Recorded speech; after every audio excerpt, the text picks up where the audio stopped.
All right, kids, buckle up because we're about to dive into the geekiest hypothetical smackdown this side of apocalypse. Welcome to the ultimate Superman Showdown. That's right, we're talking Man of Steel versus Man of Steel, Kryptonian on Kryptonian action. Today, we're pitting Superman 2025 against all previous versions of the Man of Steel to see who would come out on top in a battle for the ages. Could 2025 Supes, with all his fancy new tricks, take down the classics, or would Experience win the day? We're about to find out.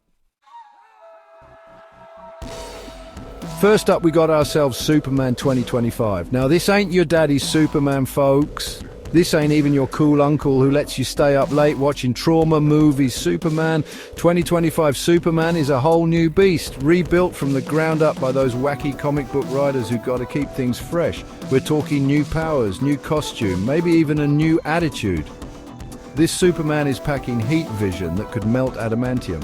He's got super speed that would make the Flash look like he's standing still, and his strength, forget about it. He could bench press the freaking moon. But, and this is a big but, he's also got a weakness that's bigger than Lex Luthor's ego inexperience.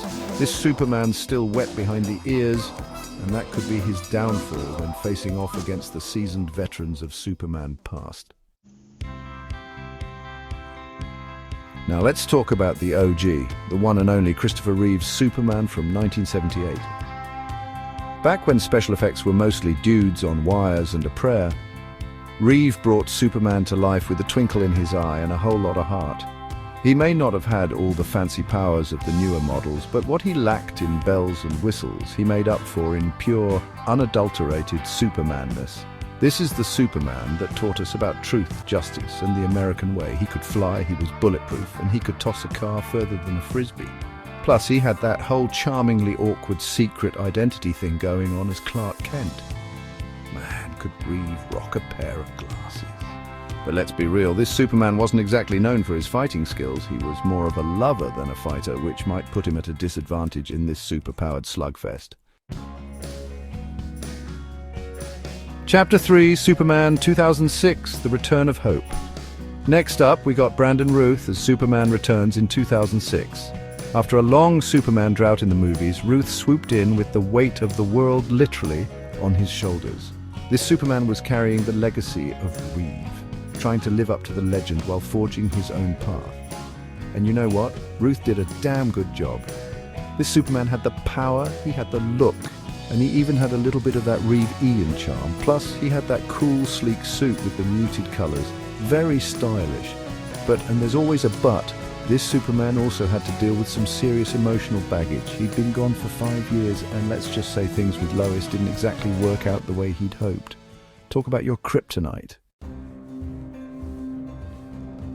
Chapter 4, Superman 2013, Dawn of Justice. Now we're getting to the heavy hitters. Henry Cavill in Man of Steel. This ain't your mama's Superman, folks. This is a Superman for the 21st century. A Superman with abs you could grate cheese on. And a 5 o'clock shadow that could cut diamonds. This Superman hit the ground running, literally. And he didn't stop until he'd punched Zod through a building. He was dark, he was brooding, and he was packing enough raw power to level a small country. But, and I'm sensing a pattern here, this Superman also had his fair share of issues. He was still figuring out his place in the world, struggling with the whole God amongst men thing. Plus, he had Zack Snyder directing him, which meant lots of slow-motion destruction and not a whole lot of smiling. Chapter 5, Superman 2016, Dawn of Justice, PT2. And finally, we come to the last contender in our Superman Smackdown, Henry Cavill, Round 2 in Batman v Superman, Dawn of Justice. This Superman is basically the same dude from Man of Steel, just with a little more experience under his belt. He's still grappling with the whole saving the world thing, still trying to find his place in a world that doesn't always understand him. But he's also starting to come into his own, becoming more comfortable with his powers and his responsibilities. Plus, he gets to fight Batman. How cool is that? But, and I know you're tired of hearing this Superman is also carrying the weight of a franchise that's struggling to find its footing. The DCEU was still in its early messy stages, and Superman got caught in the crossfire. So there you have it, folks. 5 Supermen, each with their own unique powers, weaknesses, and cinematic baggage. Who do you think would win in this epic battle of Supermen? Would it be the raw power of Superman 2025, the classic charm of Christopher Reeve, the quiet determination of Brandon Routh, the brooding intensity of Henry Cavill in Man of Steel, or the battle-hardened experience of Cavill in Batman v Superman? Let us know in the comments below, and don't forget to like and subscribe for more superhero showdowns. We're just getting started, folks.